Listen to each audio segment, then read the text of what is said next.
Well, thank you so much for taking the time to talk to me today. This is so exciting. Well, thank you. Again, I'm sorry we're in the middle of a drive, but we're looking forward to coming back to Omaha. So that's for sure.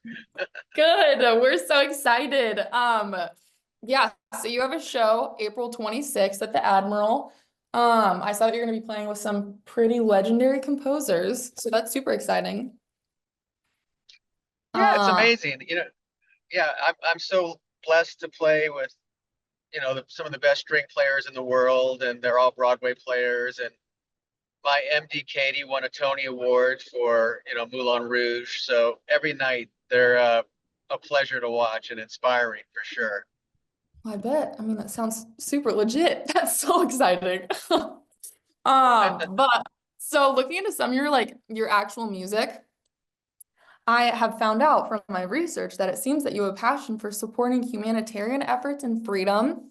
And you definitely turned to music and started writing from like a humanistic perspective. So like your song "Okay," "Blood on My Hands," "Can One Man Save the World?" Superman was like a sort of 9/11 anthem, which is pretty cool. Um, I saw that you were featured in the Wall Street Journal and the LA Magazine, speaking about kind of how you turned to music. So a question that I have is, do you think musicians have a sort of responsibility to use their platform for advocacy? I think it depends on each person. Certainly, you have a history, particularly in the 60s, of musicians writing about the world around them, the Vietnam War, civil rights. But, it's not for everybody. For me personally, I've never been one who stands on my soapbox and kind of tries to preach my views. That kind of is annoying to me.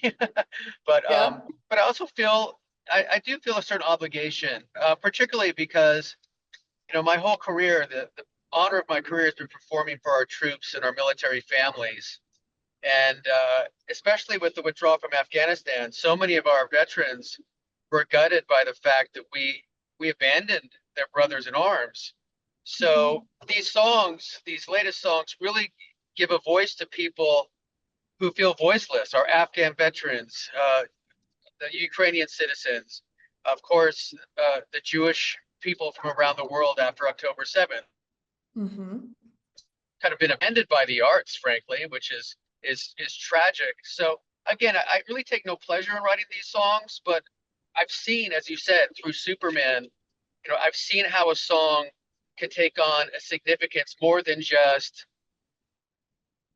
a hit song, selling tickets, Mhm. top 40, all that stuff. So I've learned that these songs can really have an impact. So I'm humbled by the fact that they do seem to have an impact. And as I said, I take no pleasure in writing them. I hope I don't have to write anymore, but Yeah. we live in a crazy world, so you never know. It's true. It's true. Well, I admire the fact that you use your voice for Thank you. good. Yeah. Thank you. Uh, well, so like since writing those songs, what's the response kind of looked like when you start writing music aimed at like political or social issues or that type of stuff? Well, as you can imagine, you get some pushback, particularly Mhm. with the okay for Israel. Obviously, you get, I'm not Jewish, but I understand in a small way what it's like to be Jewish in 2024, 25. The vitriol, the threats, having to hire extra security for your tours. So it's unfortunate we live in that kind of world. On the other hand, when you meet with Gold Star families or hostage families or people with real problems, somebody saying something mean to me on Twitter doesn't seem so bad, right? So it's all perspective. And I also feel too, if you're not making somebody angry, you're probably not doing much. So true. I And love that. so I think it just comes along with it, Yeah.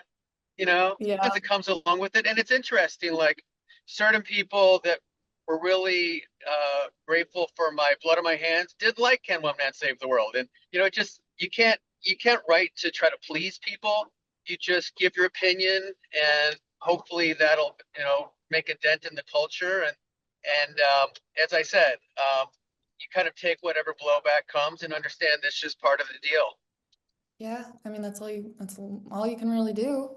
Yeah. Uh, well, it's interesting to think how Superman that became prevalent in 2001 and it's 2025 and you're still kind of like in the same mindset of writing songs and thinking and applying it to stuff going on around the world and it's yeah, it's crazy how not much has changed in some aspects.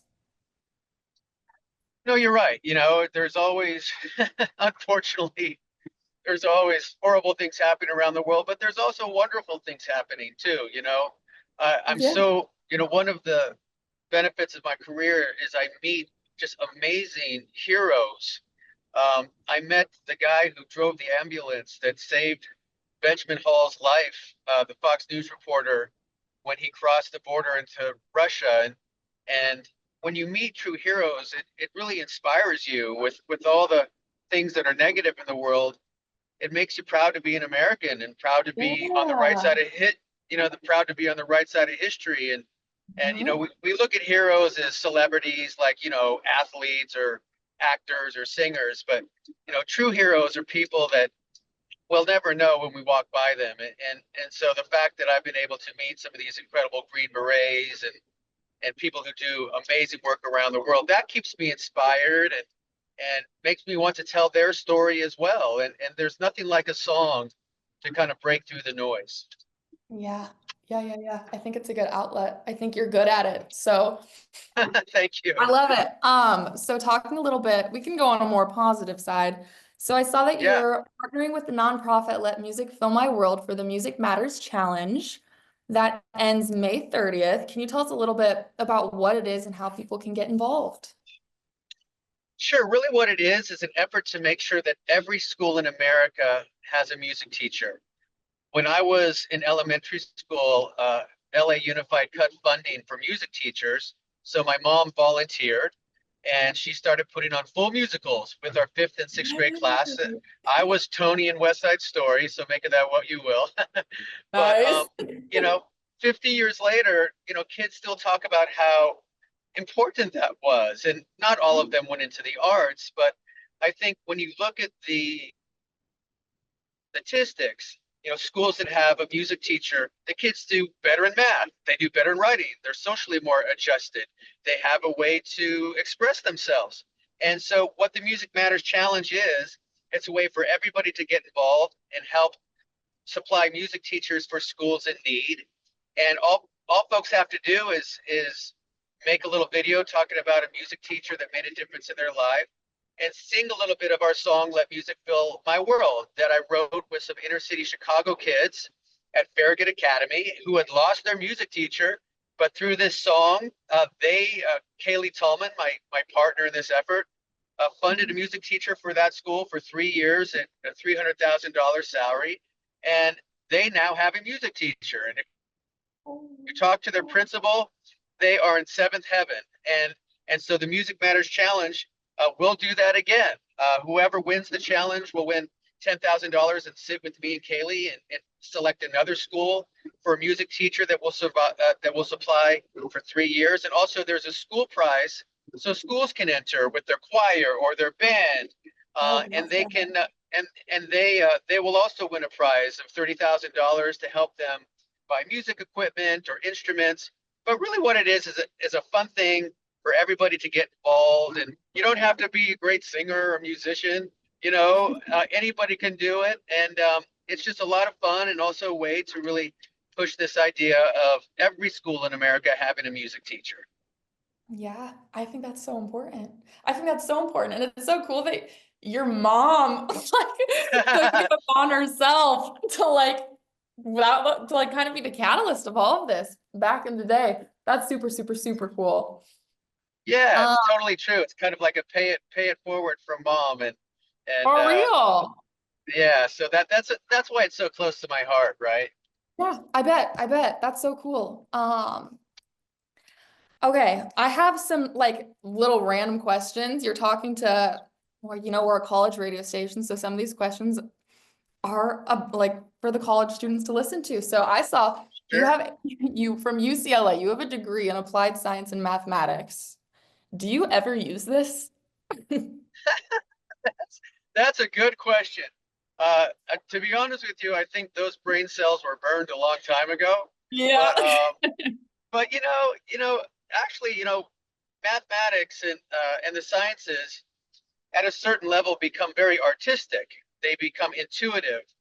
They use your imagination. It's not just arithmetic or geometry. So there's certainly it's not a coincidence that many great scientists also were artists. Einstein played the violin, Galileo. So I think there's a similar brain for the arts and the sciences. But if I'm going to be completely honest, please don't ask me to recite the quadratic formula or anything because those days are long gone. I wouldn't even know if you were saying the right answer or not. So points for me. Um, uh, yeah, so like what age-ish were you when you started writing music? Well, my mom was a piano teacher, so she started me at the piano very young, 2 or 3 years old, and she gave me the foundation. And when I was 12 or 13, when I wanted to not practice, I wanted to ride my skateboard, play basketball, she let me quit. But I had the foundation, I had the tools, and it was up to me. And I love music, I love the Beatles. So I Mhm. just started writing and playing and, bringing my guitar to my friends' little parties and singing along. And it was just my passion. And she was very wise because at some point, your kids have to kind of follow their own heart. But she gave me the tools. So my first song, I think I wrote when I was 14. Of course, it was about a girl who broke my heart, like most songs. But that's kind of when it started. And as you said, here I am. Geez, some 45 years later, Mhm. still loving it and loving the process and loving starting from nothing and then creating this song that's, if you're fortunate, some people may sing back to you one day.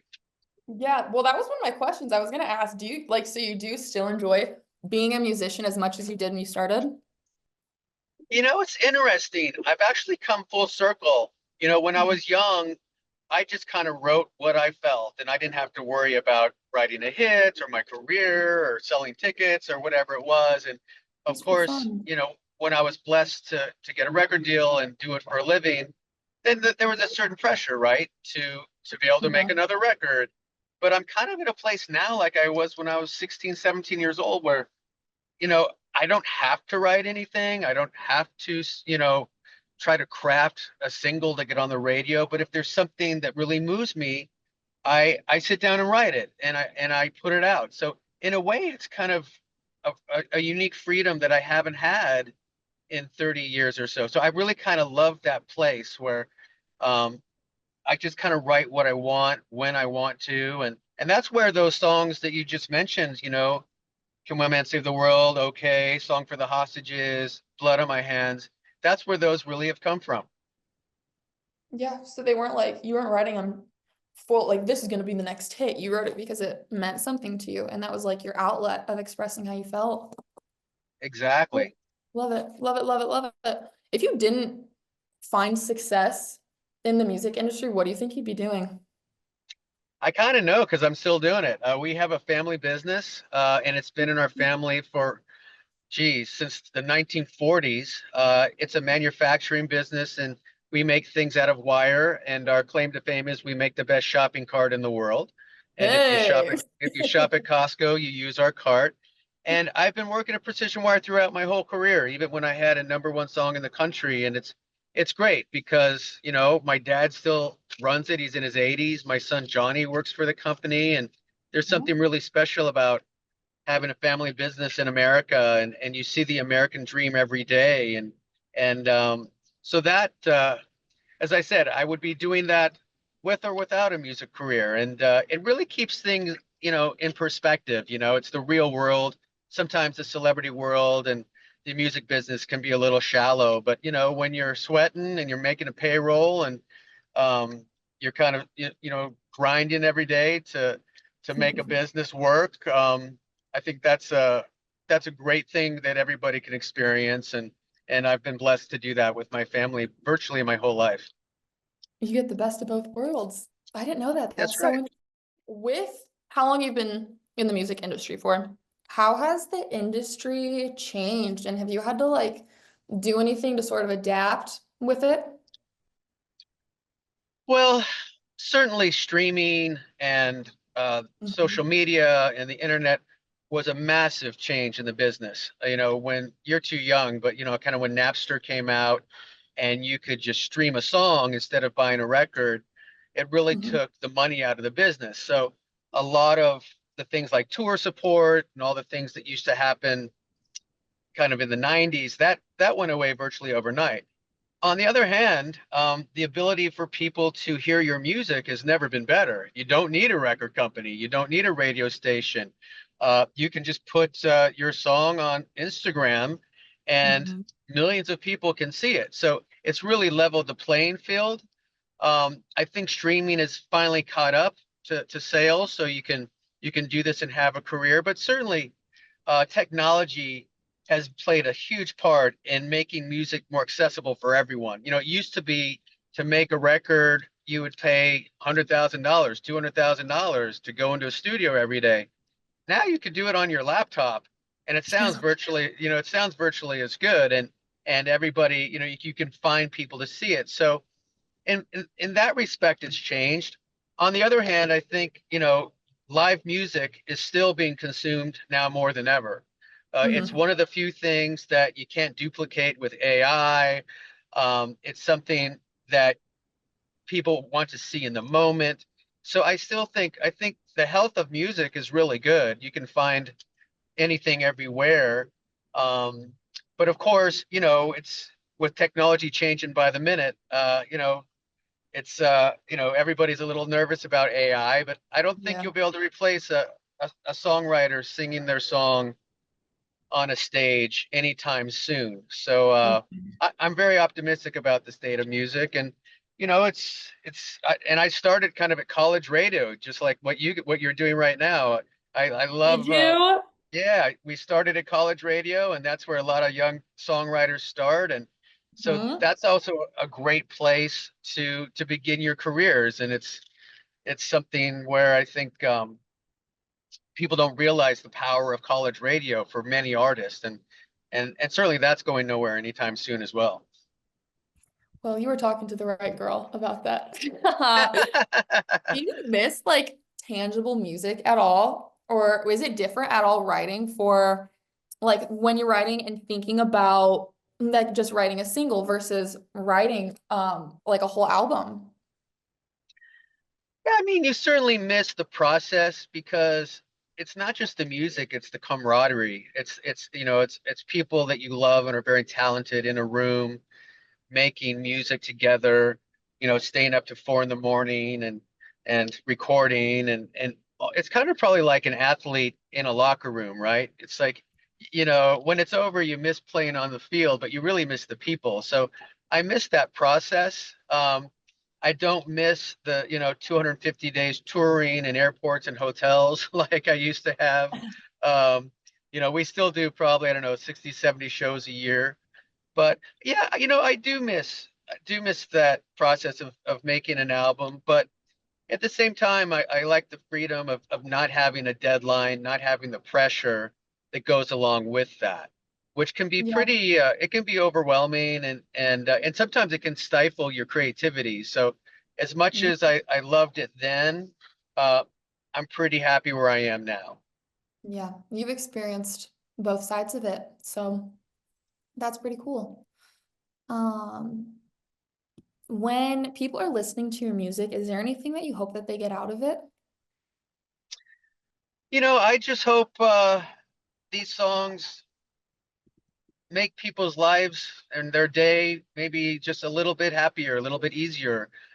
Certainly, songs like 100 Years and Superman, people sometimes find solace in those songs. They find inspiration in those songs. And we all have songs in our lives that kind of mark our memories. And when we think about them, they bring us back to certain times. So, the Mhm. fact that I have a few that maybe provide a little home movie for people's lives or whatever may be, that's Yeah. that's kind of all you can ask for as a songwriter, to have a couple songs that make people, it's like a concert. If you walk out of my concert feeling a little better than when you walked in, that's the beauty of the arts. So, and I don't take that for granted by any means. And I certainly have artists and musicians that do that for me. So I guess that's what I would hope for my legacy.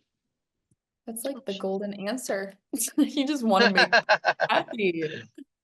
So Thank you you. kind of answered this, but so nowadays when you're writing music, you're not writing it to like stay relevant per se. You're just doing it to like you're using it as an outlet. So like do you like keep in mind trying to like quote unquote stay relevant, or are you just doing it for funsies at this point?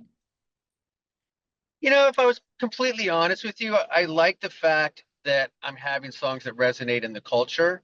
Mhm. I really don't, have any interest of writing songs, for my dog to play in Yep. my closet.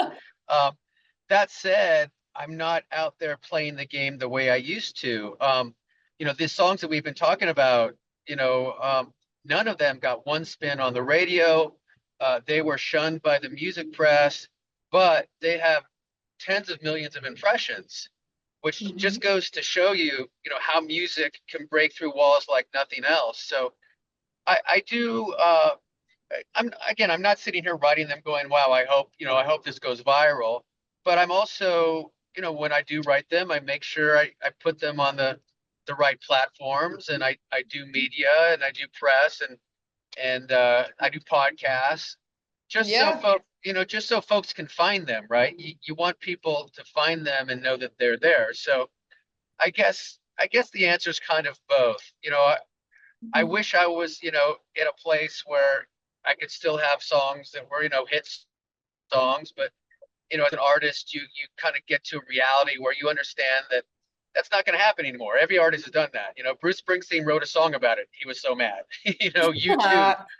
We all kind of have our life, as kind of commercial artists, but there's still people that are fans and they want to hear new songs, and the fact that we found ways to kind of go around the music business to have these songs heard, that's encouraging, and it does give me a little more energy to keep doing it. Yeah, I bet. Well, and plus you're going on tour coming up. Are you excited about that? It's the best, Yeah. it's so wonderful, and we love going to smaller towns. As I said, my string quartet and my rock band, they're all like family members now, and every tour is a reunion. And especially, coming to Omaha, I was there 6 months ago and did a charity event, and it was so fun. And I'm Mhm. bringing my wife this time because I told her she has to have the best steak in her life, and Yay! and she's gonna select her own steak knife like I did. And Yeah. I mean, I love the Midwest. I mean, there's a reason they call it the Heartland. I think people, share my worldview of loving our troops, loving America, and Mhm. so I always feel at home. And so yeah, we certainly have we have your date circled, and Good. I'm sure the quartet's already, arguing about what steakhouses we're going to go to. So Pumped up. it'll Yeah. be a lot of fun. That is so exciting. I mean, I guess I didn't even think about it as like a reunion. Like you just gotta do what you love with the people you love. That's so, yeah, that'll be super fun. I'm so excited for the show. I'm so excited for the show. Well, we're so excited to see you. I hope you can come and bring your friends and family, and we can Yeah. chat in person, and you can meet Katie and the quartet. And hey, before we go, tell me, what's your favorite steakhouse in town? Oh God, you're putting me on the spot. I really love, there's a couple. So there's a place called The Drover, which is Okay, so, yep, I love The Drover. And there's also a place called Brother Sebastian's. I think Brother Sebastian's is my fave. But I really. would, yeah, I would say well, Brother Sebastian's, you get like so much food. There's like this buffet style salad bar, and you get a ton of food. You get a ton of food, and that's what I love about it. Have you been to the Drover? I have not, but it was on my list to check out. Okay. If you haven't, go to the Drover. Oh, I would say go to the Uh, Drover. Okay, perfect. We will do so. There you go. Okay, so these are just like my fun questions at this point. This is just like random research and like questions that came to me. So your name, Five for Fighting, that's a hockey reference, isn't it? It is. How did that come to be as your name? Well, in the late 90s, the male singer-songwriter was not in existence. It was boy bands, Lilith Fair, grunge Mm, music, and they wanted a band name. And as a hockey fan, I went to a hockey game that day. And as you know, in hockey, when the boys get in a little fight, they have to go to the penalty box because they're bad boys, and they give them 5 minutes for fighting, and they call it Five for Fighting. And I suggested, how about this as a band name? And they're like, we love it. And I'm like, you guys are crazy. Sounds like we're a heavy cute. metal band.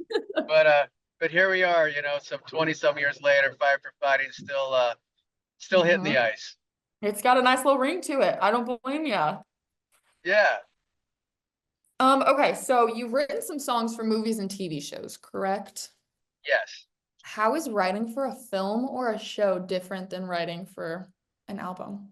Is there a different process? Like what's the thought behind that? How does that work? Yeah, it is different because you start from a script or you start from a scene.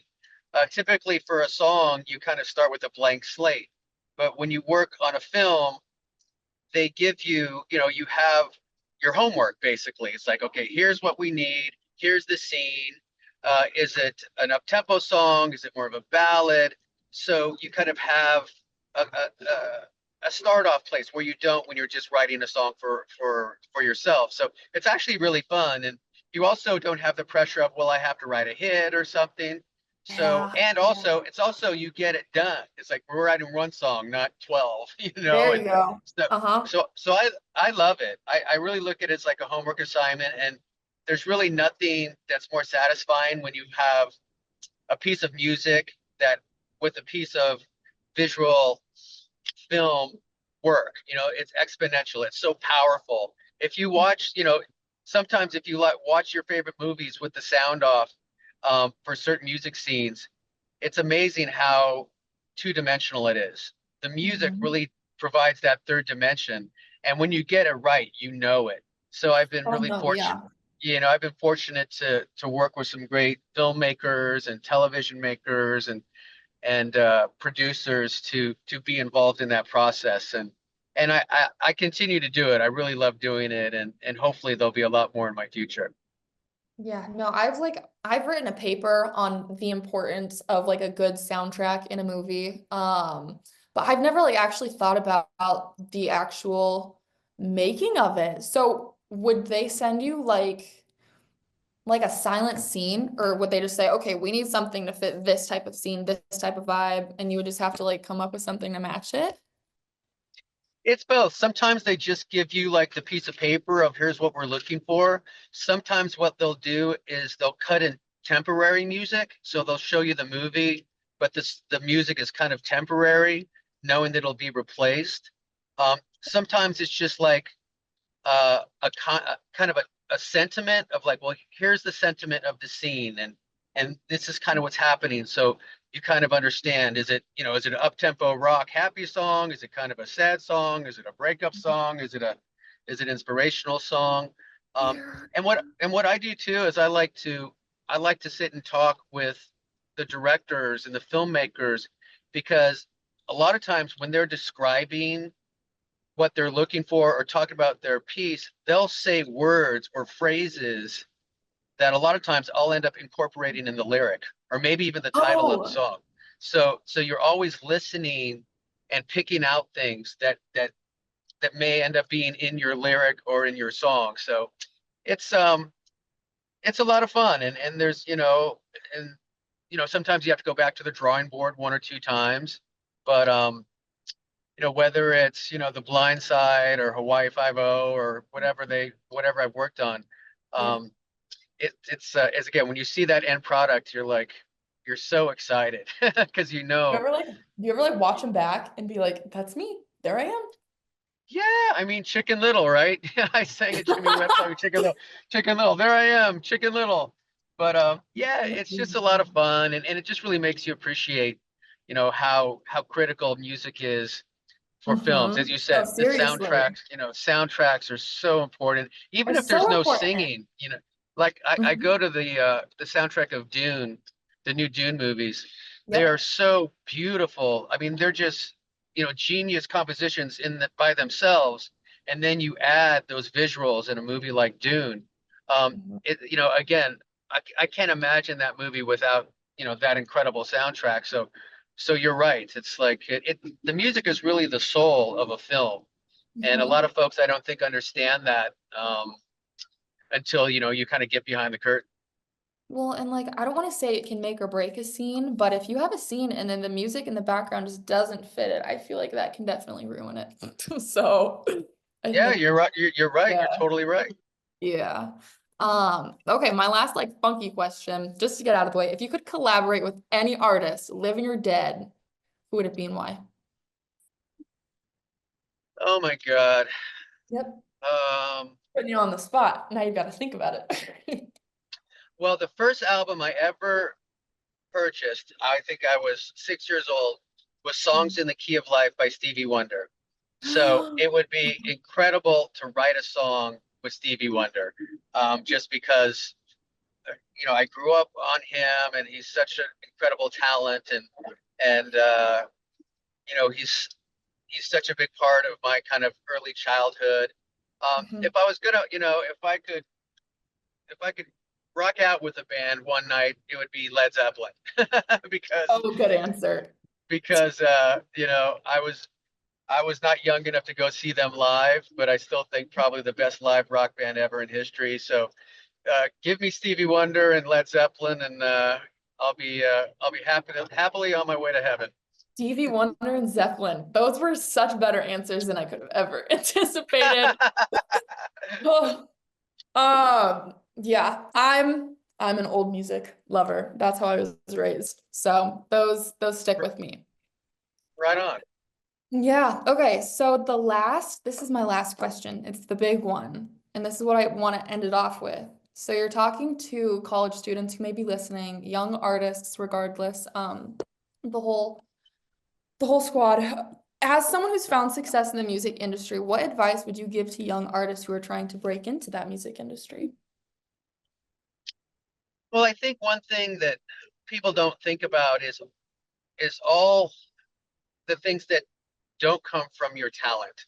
I would say for me, talent is maybe 10% of my success.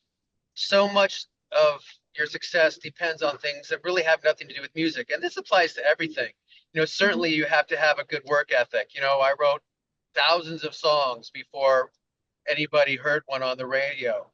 Um, Also, like anything, you need perseverance. The arts is not like sports. The arts is subjective. You may be the best singer in the world.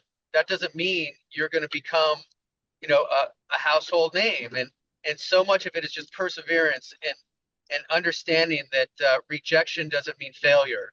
Uh, Rejection just means it's a step to the next opportunity. So perseverance, um, building relationships with people, like in any business. Superman only became a hit because I had a relationship with a music programmer in Las Vegas who really believed in me, and she Oh, kept playing the record when nobody else would. And the reason we're talking right now is because I had a relationship with the program director that believed in me and kept going when nobody else would. So all those things, work ethic, wow. perseverance, relationships. And here's the last thing I would say. Yep. We live in this day and age, and my daughter's just like, she's 23, she's a singer-songwriter. There's a tendency for young people to get frustrated if they don't have a million followers by the time they're 20 years old. Everybody's like, it has to happen now. What's wrong? Oh my God, I'm 22 and I'm not famous. It's like, understand that this is really a journey, and if it's your passion, um it's really the road along the way that you will remember, good, bad, or ugly. So enjoy what you're doing, enjoy working with others, enjoy making your art. At the end of the day, it's really about our personal wellness. It's a way to find a voice, it's a way to keep ourselves sane, and sometimes success can cause its own challenges. So love what you do, enjoy what you do, work with good people. Don't be afraid to get on stage. You have to get out and perform. That's the one thing that I think is the hardest for young artists, is to get out there and perform, because you're very vulnerable. But So vulnerable. you know, Yeah. write a lot, work with good people, and get up on a stage and do your work. I know if you do those things, hey, you may have a career in the music business, or you may just have a wonderful part of your life, singing and Yeah. writing for the rest of your life, that'll keep you happy, and that you can, sing songs for your grandchildren one day. So that's a long answer to your question, but No, that that's was perfect. That was such yeah. a good way So to word it. Yeah. Because it's like worst case scenario, if you don't find success like you've happened to do, you're just doing what makes you happy. And I think that's super exactly, important.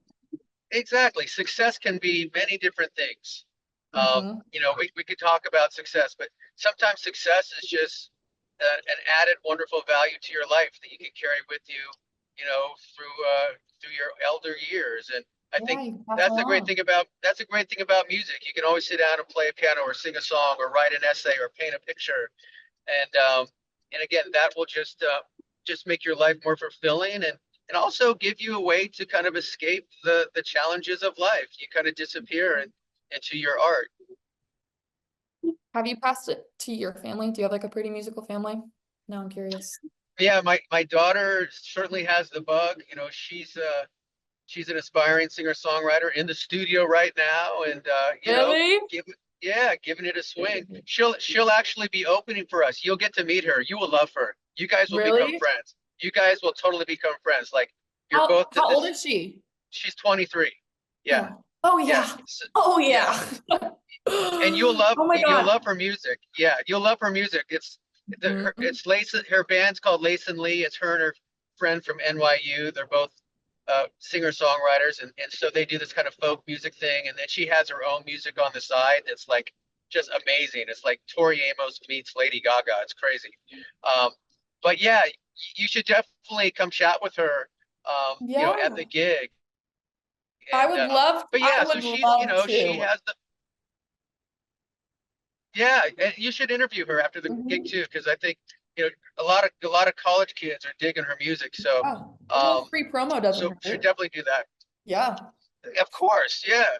I know. Yeah. So she got, still really didn't have a passion, jam on his once in a while. But Mhm. yeah, my daughter is, you'll see her in a couple months. I'm sure pretty soon I'll be passing the baton. Yeah. Lucky her to have you as her dad. That's kind of like, and she's opening for you on tour. That is so cool. I didn't realize that she was your daughter. I love that. Yeah, to her credit, she doesn't tell people, because she wants to make it on her own, and have Your own. a Yeah. impression of just who she is. So I love that. I won't tell anyone. I'll just know it myself. And I'll be like, that's his daughter. That's so cool. perfect. Is there anything else that you're wanting to add? Any like other exciting projects coming up, or final thoughts that you want to leave the University of Nebraska Omaha with? Well, it's I always cheer for you guys at football, and I'm a UCLA guy, so it's always also fun to come see the College World Series and all the great things Yep. about your college. And I You're know into you love your hockey? music. Oh yeah, I know you love your music. I know you love your football. I know you love Oh yeah. your country, Everything. and that's why, as I said, we have it circled, and can't wait to meet you, have you meet Olivia, and sure, yeah, bring your Yeah. pals, and it'll be a great time. April 26th. I'm so excited. That'll be so fun. Beautiful. Well, this has been a lot of fun. It's been a pleasure meeting Yeah. you. Again, sorry I was a little late getting on. Oh no, you're so good. Thank you so much for actually taking the time to talk to me. This has been informative and entertaining. So, Awesome. so Well, thank you're you. awesome. You're awesome, and we'll see you in a few, month and a half. Will do. All right. I'll see you All right. then.